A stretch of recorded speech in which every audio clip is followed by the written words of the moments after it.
Soal nasabah alwi, saya kira saya sudah sampaikan dengan apa tandas. Ya. Saya jujuk lagi, maksud saya itu saya jujuk sampai ke poknya, saya jujuk ke ujungnya. Sebetulnya itu supaya ini enggak dikembang-kembangkan terus. Ya itu kan udah banyak lah di YouTube itu. Saya bilang ini soalnya pokoknya nanti ujungnya sudah lihat, ujungnya itu soal husnuzon, itu satu. Apapun penelitian yang dilakukan oleh orang, apapun tesis-tesis dibuat oleh orang,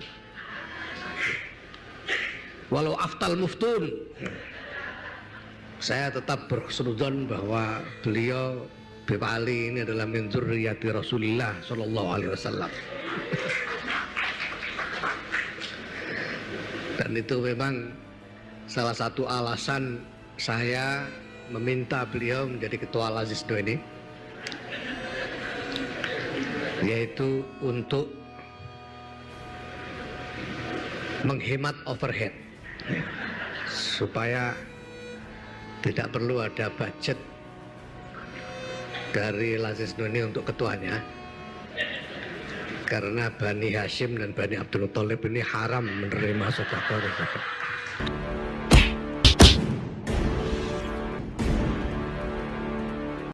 Assalamualaikum warahmatullahi wabarakatuh. Om Swastiastu, Namo Buddhaya, salam kebajikan. Sahabat-sahabat 930 TV dimanapun juga berada, saya kira memang pernyataan Gus Yahya selaku Ketua Umum PBNU terkait dengan nasab Kelam Balawi ini bisa dipastikan bahwa akan membuat banyak persepsi, terutama di kalangan Nahdlin yang selama ini berjibaku berdiskusi terkait dengan rungkatnya nasab Kelam Balawi. Perlu dipahami bahwa Gus Yahya adalah Ketua Umum PBNU. Tentu yang pertama beliau pikirkan adalah bagaimana supaya terjadi keseimbangan, tidak terjadi konflik antara satu kelompok dengan kelompok yang lain. Apalagi notabene-nya selama ini memang banyak orang Nahdlin yang punya hubungan baik dengan Kelam Balawi. Tetapi bila mana kita cerna dari pernyataan Gus Yahya ya, coba sahabat-sahabat putar kembali, berulang bagaimana pernyataan Gus Yahya di dalam video yang saya sematkan di awal itu. Beliau mengatakan bahwa ujungnya ini hanya husnuzon. Artinya secara tidak langsung Gus Yahya sebenarnya mengakui bahwa memang datanya tidak valid, data tidak terpenuhi. Sementara dalam perspektif yang lain terkait dengan ilmu nasab, dia mesti ditunjang oleh catatan-catatan. Setidaknya dalam setiap fase ada kitab nasab yang mencatat itu. Dan faktanya nasab Kelam Balawi memang tidak tercatat kurang lebih 500 tahun atau 5 abad. Bahkan ada yang mengatakan 6 abad. Sebagaimana yang disampaikan oleh Kiai Nur Ihya. Nah karena itu sahabat-sahabat sekalian, ini memang membutuhkan kesabaran dari kita semua menelaah, membutuhkan analisis yang tajam mengenai pernyataan daripada Gus Yahya. Jadi sekali lagi bahwa Gus Yahya adalah Ketua Umum PBNU yang merupakan tempat bernaungnya seluruh orang-orang Nahdlin, dan beliau adalah pengurus. Jadi pasti berupaya bagaimana supaya suasana bangsa kita yang mayoritas Nahdlin ini bisa kondusif. Gus Yahya berharap dengan pernyataan itu diskursus soal nasab ini kemudian dihentikan. Tetapi ternyata apa yang disampaikan oleh Gus Yahya justru kemudian tidak membuat orang-orang yang sudah merasa sangat yakin, termasuk saya sendiri, yakin betul bahwa nasab mereka tidak tersambung ke Rasulullah Shallallahu Alaihi Wasallam dengan adanya hasil penelitian Kiai Imaduddin Usman Al-Bantani dan beberapa kiai yang lainnya, termasuk Kiai Nur Ikhya sendiri, kemudian Kiai Alwi dengan melalui pendekatan hadis. Nah, memang tidak tercatat. Karena itu keyakinan ini yang kemudian membuat orang tidak mau menghentikan diskursus nasab ini, ditambah lagi dengan kelakuan oknum-oknum Kelambak Lawi.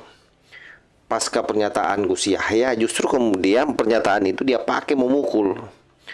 Dia pakai untuk menghajar orang-orang yang merungkat nasabnya. Disinilah kecerobohannya orang-orang Kelambak Lawi, karena tidak bisa membaca situasi bahwa sesungguhnya Gus Yahya boleh jadi mengeluarkan pernyataan itu hanya untuk mengerem, tapi justru mereka menggas balik, malah menuduh Kiai Imaduddin Usman Al-Bantani dan kawan-kawan sebagai dajjal.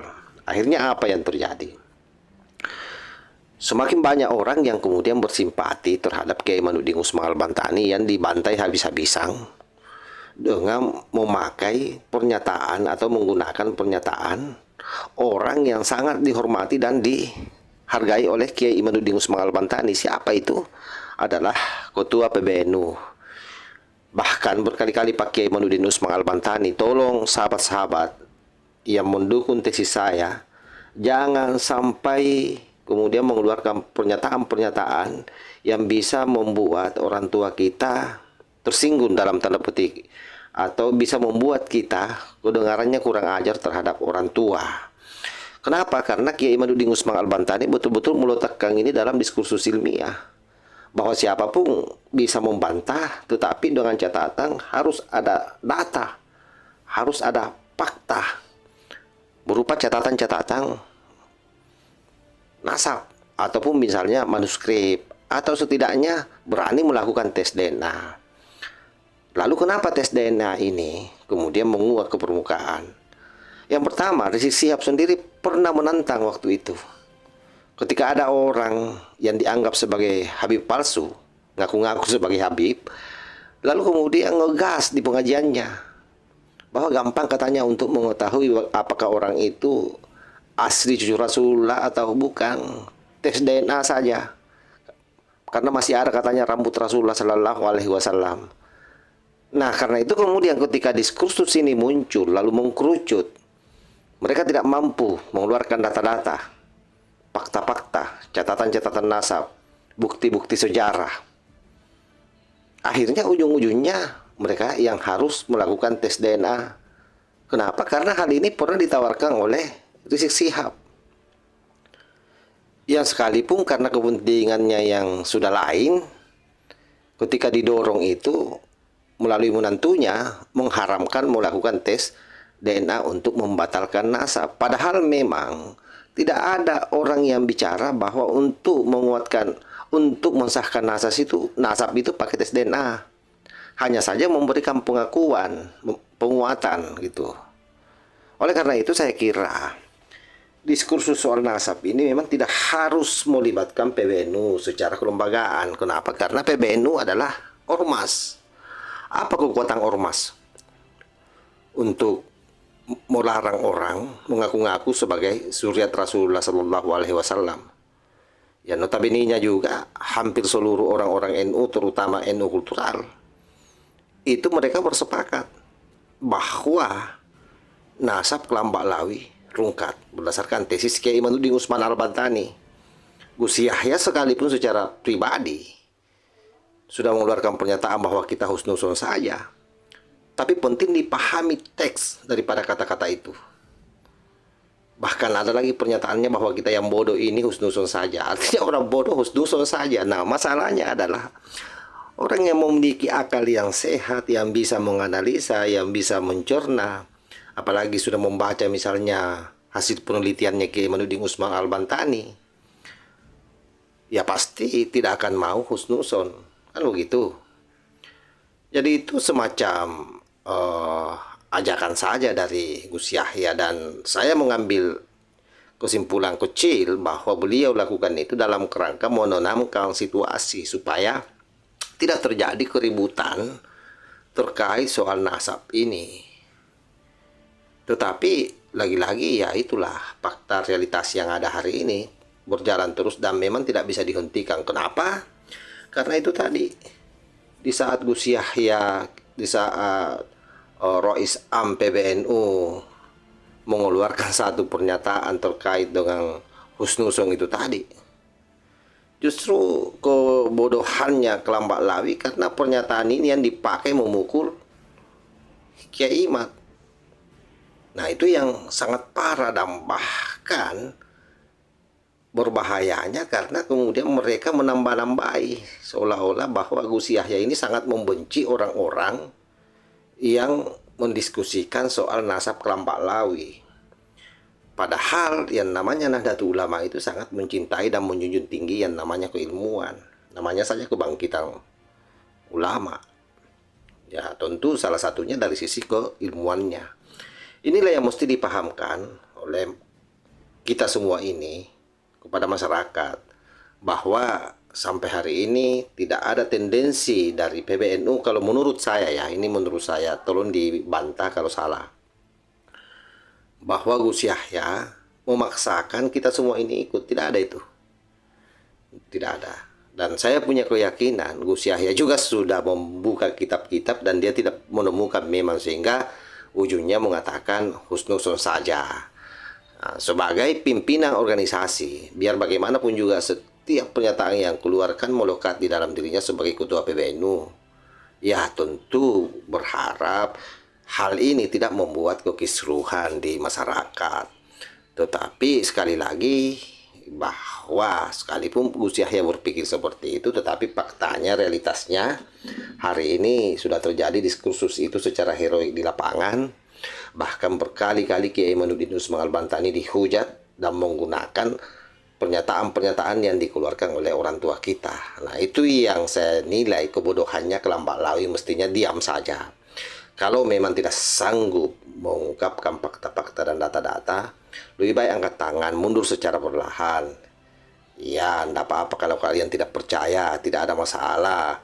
Lalu tetap memoles perilakunya, memperbaiki.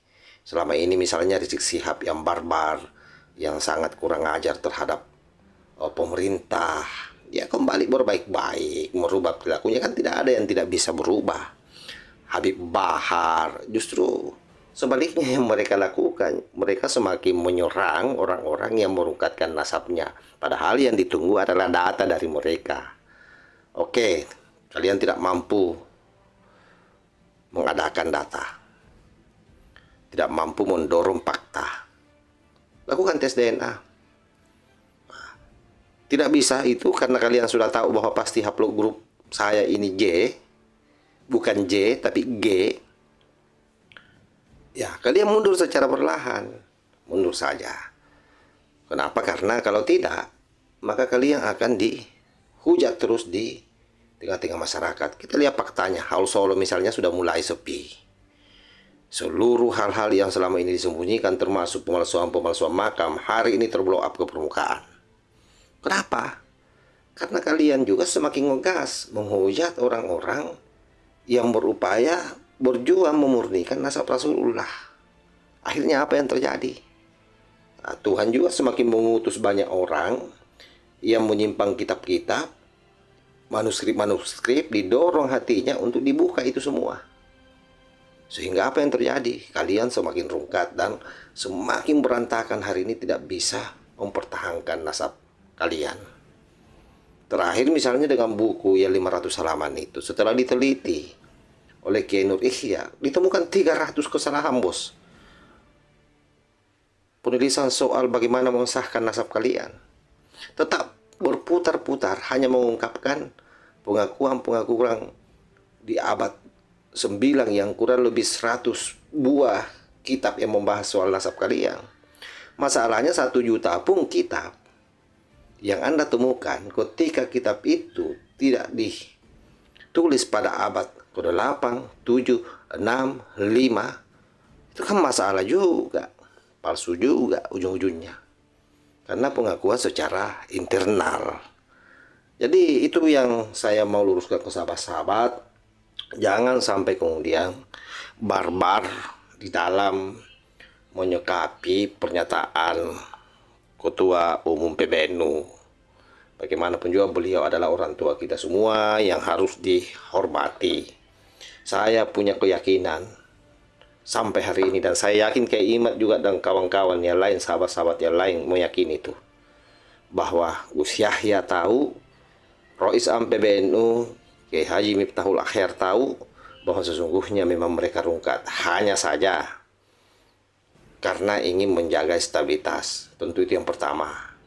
Yang kedua, mungkin secara relasi. Mereka banyak berhubungan baik selama ini dengan habaib-habaib. Nah, boleh jadi itu yang dijaga. Jadi sahabat-sahabat jangan terjebak. Beliau ini adalah merupakan pimpinan organisasi kita. Tentu berupaya menjaga stabilitas masyarakat, terutama warga Nahdien. Dan saya tetap mendukung apa yang menjadi hasil penelitian Kiai Imanuddin Usman Al-Bantani itu tadi. Tidak boleh saya kemudian barbar di dalam menanggapi pernyataan dari orang tua kita. Gitu. Tetap kita dukung Kiai Imat. Diskursus nasab ini harus terus digelindingkan sampai kemudian seluruh rakyat Indonesia, terutama yang menjadi korban-korban kelompok lawi selama ini, tercurahkan. Wallahul muwaffiq ila aqwamit thariq. Wassalamualaikum warahmatullahi wabarakatuh.